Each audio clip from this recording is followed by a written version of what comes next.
Through the magic of sound photography, you will voyage with my party aboard the Discovery and enjoy the fascinating wonders of many. Помните о нас, как мы будем помнить этот вечер, когда мы прощаемся. You have been looking at film taken with this camera some 30 years ago in the course of my first major African expedition in 1935.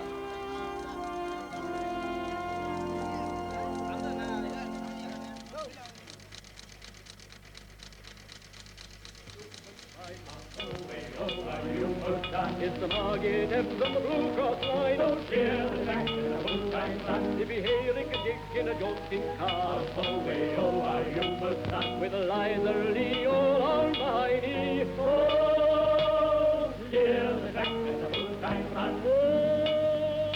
Oh, the Margate Evans on the Blue Cross line. Away, oh, are you Mustang? She's never a day behind her time. Oh, cheer the track in the moonshine sun. If you hear Rick-a-Dick in a jolting car, away, oh, are you Mustang? With Eliza Lee all almighty.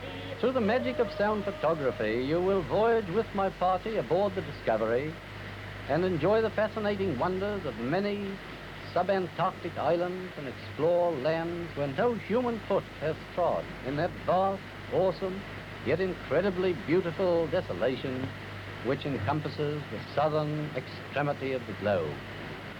Ladies and gentlemen, I have much pleasure in introducing my colleague who took the pictures and who will now describe the countless points of interest encountered, Captain Frank Hurley. Fellow adventurers, let us take it for granted that we are on board the Discovery, which is moving away from the dockside at Cape Town. As usual, of course, there is a tail ender. Mickey hops aboard to join the pantry staff. In reply to farewell cheers, Sir Douglas is calling for 3 cheers for the people of Cape Town. Hooray! Hooray! Hooray! Thus inspired by the blessings of the world and his wife, we pass beyond the shadow of the famous Table Mountain, eager to embark upon the program of the expedition. The Discovery has entered the fairway. The order is given, full speed ahead.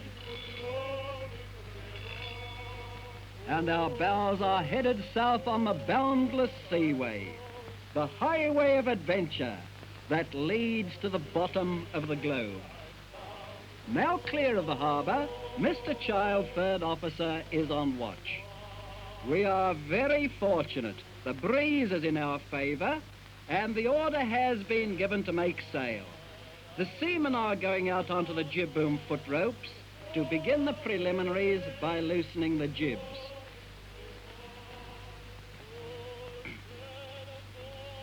Nimble as squirrels, 2 hands trip up the shrouds to loosen the topsails, and it takes years of practice to avoid tripping too.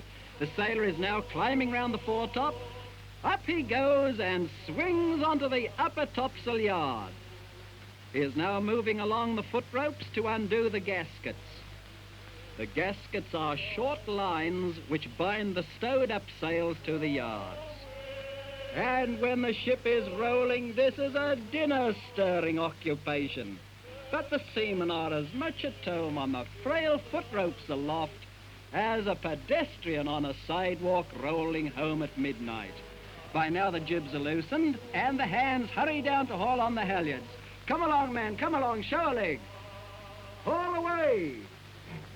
And the sails run merrily up to a hey-ho, hey-ho, hey-ho. Oh, stretch 'em out, bully boys, up she rises, and other such melodious noises. The seamen are now manning the capstan. The capstan bars are pushed home into their sockets. The halyards are given a turn around the barrel, and at the order, heave away, bully boys, the topsail rises to a rousing shanty.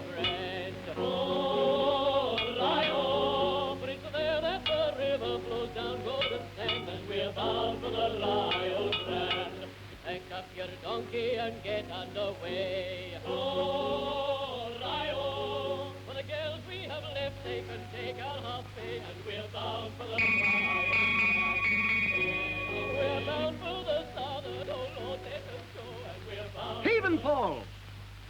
topsail halyards are then made fast.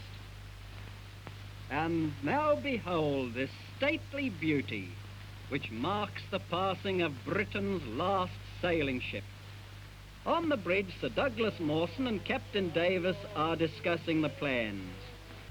After leaving Hobart, the Discovery will proceed on a southerly course to Macquarie Island, where a few days will be spent investigating the bird and seal life. The Discovery will head west and pursue the Antarctic coast to King George V Land. All being favourable, we hope to spend a few days at this spot. The next stage calls for the exploration of the coast by seaplane and ship to Queen Mary Land, where a landing will also be made. And should the conditions be suitable, an effort will be made to chart the blank area extending to MacRobertson Land. 5 days out from Hobart, the alarm was given that 4 stowaways were concealed beneath the boatswain's bunk. Stowaways! Why, the cry sounded too exciting to be true. So we all went to the boatswain's bunk, and sure enough, they were well stowed away. After due deliberation, it was decided to take the stowaways south. Eventually, they became regular sea dogs, keeping watch and keeping Mickey the Mouse from the pantry. It was an open secret that Nigger, who accompanied the expedition on both cruises, was responsible for secreting the stowaways. But Boatswain Martin good-naturedly overlooked the incident and undertook to care for the young apprentices. And as for Nigger, why, Martin thought so much of Nigger that he is sharing his only toothbrush with her. I don't know the brand of toothpaste Martin uses to bring up that satiny sheen on Nigger's coat. We are nearing our first objective, Macquarie Island. Ice on the starboard bow. Ice, the first ice. It is very far north, and it looks as if we're going to have a severe time in the far south. Captain Mackenzie has just observed the shores of Macquarie Island looming through the mist. There's the island, look, just ahead. And now we are on Macquarie Island, the world's wonderland of subantarctic bird and sea life. Accompanied by my comrades, there they are carrying my camera gear through this dreamy scene of snoring sea elephants. Let us go for a ramble along the seashore. Now tread cautiously among these sleeping beauties. This way now, watch your step. Look out, look out, look out, look out, here comes a big bull sea elephant. My word, he's very angry at us for having invaded his harem. It's quite all right now, don't be afraid. He weighs 2 tons, but he's quite harmless. The wandering albatross also nests at the Macquaries, and Dr. Ingram, who is embracing a flapper before the camera, is having his ear well chewed for his gallantry. Dearie me, isn't this a strangely assorted companionship of men, birds, and beasts? Not having come into contact with man previously, the wildlife has little fear of him. The deplorable destruction of seal life has almost exterminated seals in subantarctic waters. This peaceful scene at the Crozet Islands was visited by poachers. Behold it 24 hours later. A shambles of blubber-stripped carcasses. Not even newly born cubs were spared. Contrast this deplorable depredation with this peaceful scene at the Macquarie Islands. The Commonwealth government has commendably proclaimed the island a sanctuary for bird and seal life for all time. Peace, like a blissful benediction, descends over land and sea. And in evening's mellow hour, we bid farewell to Macquarie Island, spread our wings, and once more turn our bows to the south.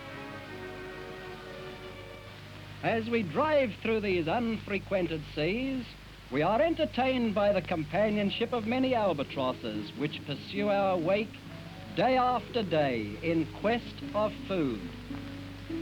We succeed in capturing a full-grown wandering albatross, and here the bird fanciers are measuring it in detail for aeronautical study. And what do you think was the wingspan of this peerless flyer? By the mark, 12 feet. An identification ring is affixed as an aid to the study of migration. And the albatross is presenting a big bill for the Liberty. As fella is snapping the albatross, Howard passes and is also snapped. By the time I had finished photographing, Howard had had a ripping experience. After investigation, the albatross is carried to the side and set free. And as if pleased with the contact with man, follows the ship. In the good old days of sailing ships, a tradition existed that the ocean's wrath would beset those molesting these birds. And you will see what happened a little later.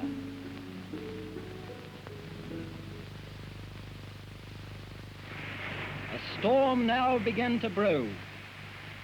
The order was given to take in sails and make all snug for a violent blow. And this was done just in the nick of time, when the storm fiends whipped the cloud-racked sky and then without further warning descended upon the sea in awful fury.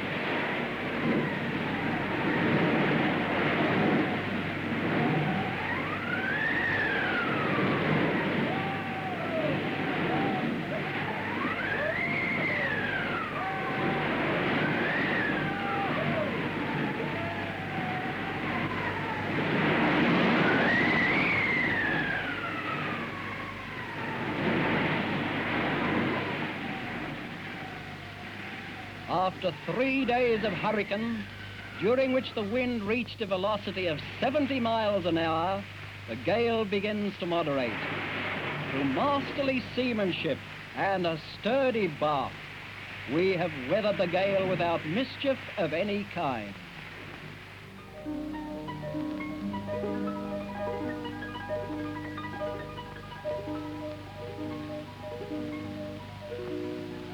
Advantage is taken of the temporary calm to coal ship, and this involves the transfer of coal briquettes weighing 25 pounds each from the various holes to the stoke hole bunkers.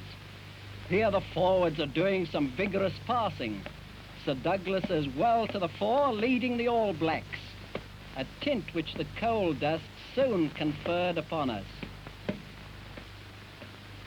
Of course, we got filthy dirty, and this scene suggests that 2 men are almost equal to 1 woman. Our plans now are to force a passage through the ice-armoured seas till we meet the Great Ice Barrier, and then to pursue the Antarctic coast for 500 miles to King George V Land. The motorboat is manned, and the members of the scientific staff are here cheerily chugging shorewards. Who would not be a member of this jovial party? The journalists of King George V Land are well to the fore, and as if anxious not to lose a detail of our arrival, have arrayed themselves on crystal grandstands, whence they greet us with squawks of welcome. Had they been humans, we could not feel more thrilled as we continue to the head of a charming little boat harbour.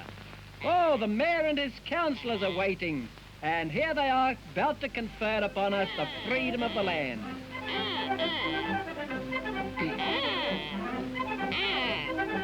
Oh, these are the local comedians going down to the landing to welcome a famous movie star who accompanied us. Mickey has just landed, and the flappers are simply flocking round him and giving him the twice over. Some of the parents, however, thinking that Mickey has designs on the flappers, are craning their necks and calling, "Police, police, police," at the top of their voices. The local beak rushes in and cross-questions Mickey, and receiving no explanation, summarily deals with him.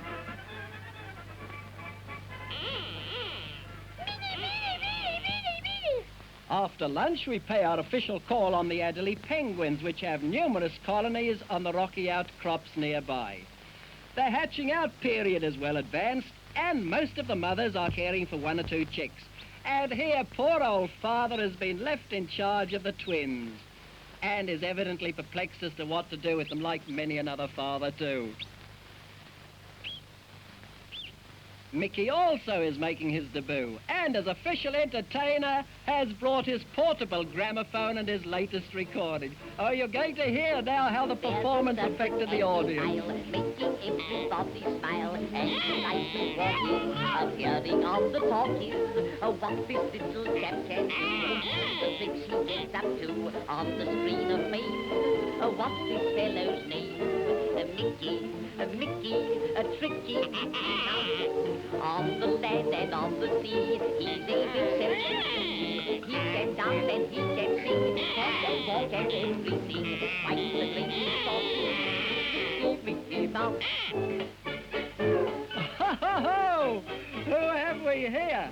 Oh, this is the guest conductor. He is beating time to the serenade, and he seems to be bewailing the fact that if he had another feather he would fly.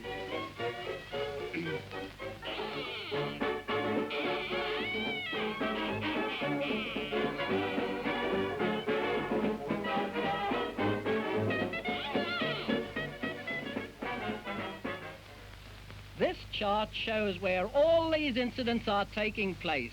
We are 1,900 miles south of Melbourne. The next stage of our voyage will be the exploration of the coast from King George V Land to MacRobertson Land. Owing to the impenetrable nature of the ice, we're going to have a stubborn fight. But we hope that the seaplane will enable us to fly above the icy barriers and to survey coasts hitherto inaccessible. Sir Douglas is having his camera overhauled. Flying Officer Douglas starts.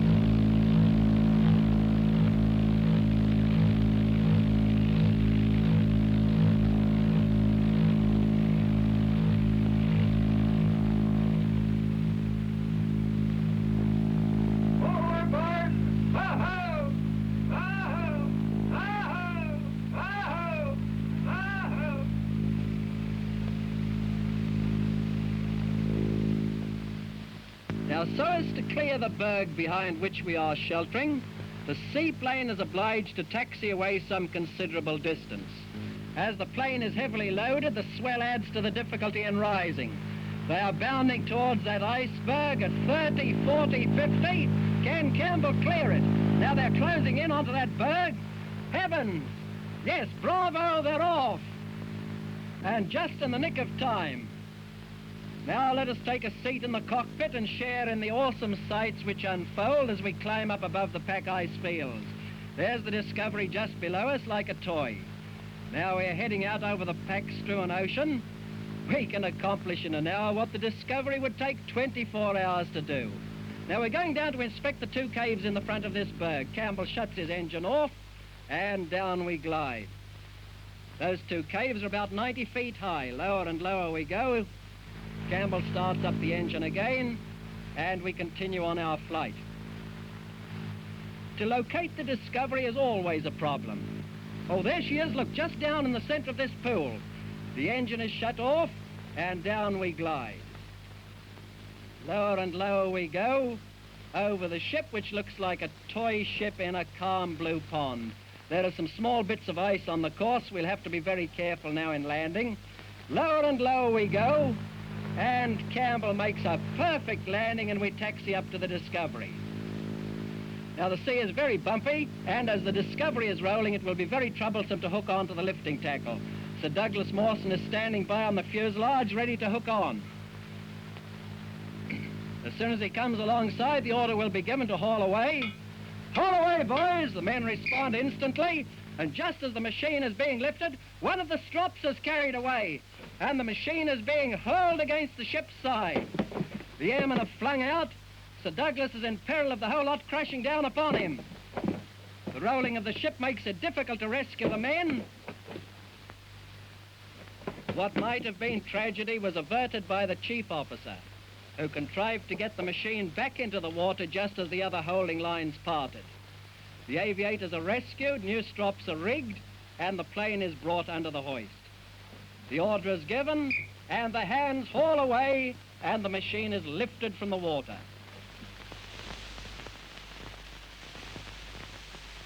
Sir Douglas Mawson now visits Captain Mackenzie, and here he is discussing the result of the flight. A determined effort will be made to reach the land. Here we are, butting our way through floe ice 3 to 4 feet thick.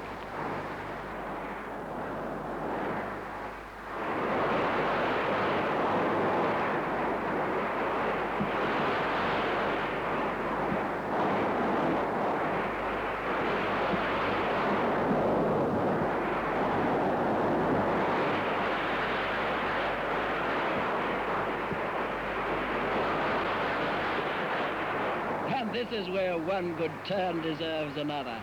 Here my shadow is doing me a good turn, while I turn on it and also on a little surprised penguin which has just popped up from under our bows. Mr. Mackenzie in the crow's nest is scouting for a passage through the ice field. A very disconcerting prospect confronts us. There is no passage in any direction. The ice clutches at the vessel's side with increasing grip. Progress grows tardy, and finally we are gripped immovably. Imprisoned, we are compelled to await a blizzard to loosen the ice. After being delayed for 4 days, the ice begins to crack up, and by skillful maneuvering, the Discovery is extricated from her frozen captivity. Christmas Eve is ushered in with bleak snow squalls and grey skies. But as if to shed a benediction on the hallowed morn, the sun beams out dazzling and radiant. Christmas Day is observed with festivity and rejoicing. Amid settings such as the fancy might well imagine existed in some heavenly sphere, the members bring out His Master's Voice portable on deck and enjoy a concert and bask in the warm sunshine.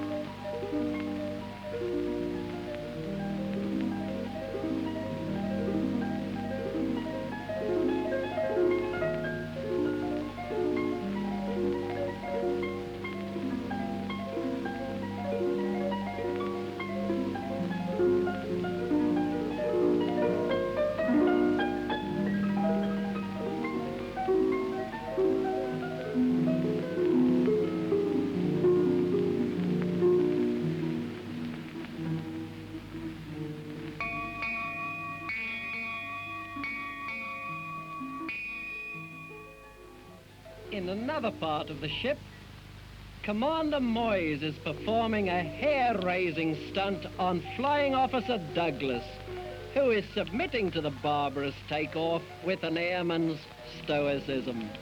Moyes is encountering a ticklish hair pocket. Oh! While the plane is away, it is the custom for the scientists to carry on the program of ocean research. This is a powerful type of net for collecting specimens from the bed of the ocean. The net's coming in now. Professor Johnson is describing specimens brought up in the trawl. Now, this very beautiful plant-like object is an Alcyonaria. It is not at all a plant, you know.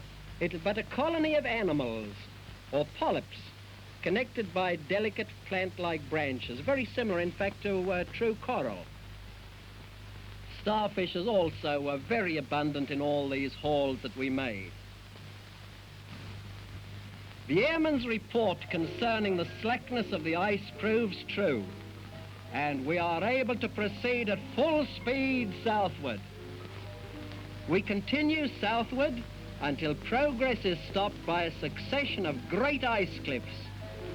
This is the sea face of the Antarctic continent, the Great Ice Barrier.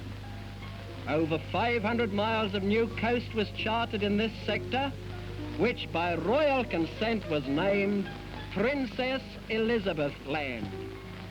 At last we are rewarded. A promising landing place offers, As we draw closer, the bottom speedily shoals and the Discovery is hove to. The motorboat is manned and the adventurers set out. Our spirits run high, for the glamour of the occasion is with us. What discoveries we may unveil in this wilderness of rock and ice.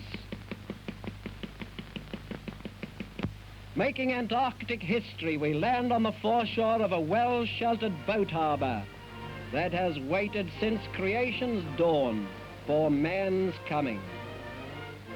Sir Douglas Mawson hurries off to find a site on which to raise the flag.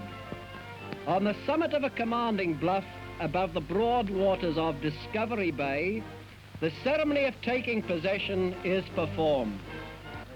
In the name of His Majesty George V, King of Great Britain, Ireland, the British dominions beyond the seas, Emperor of India, whereas I have it in command from His Majesty King George V to assert the sovereign rights of His Majesty over British land discoveries met with in Antarctica, now therefore I, Sir Douglas Mawson, do hereby proclaim and declare to all men that from and after the date of these presents, the full sovereignty of the territory which we have discovered and explored south of latitude 64 degrees and as far as the South Pole, vests in His Majesty King George V, his heirs and successors forever.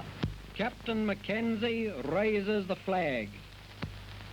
God save our gracious King, long live our noble King, God save our King, send him victorious,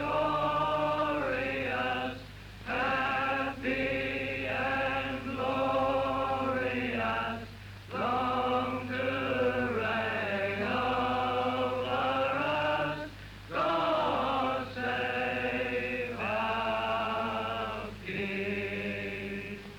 The flag fluttering above the cairn holding official documents are the lone signs we leave behind to show that man has been and conquered.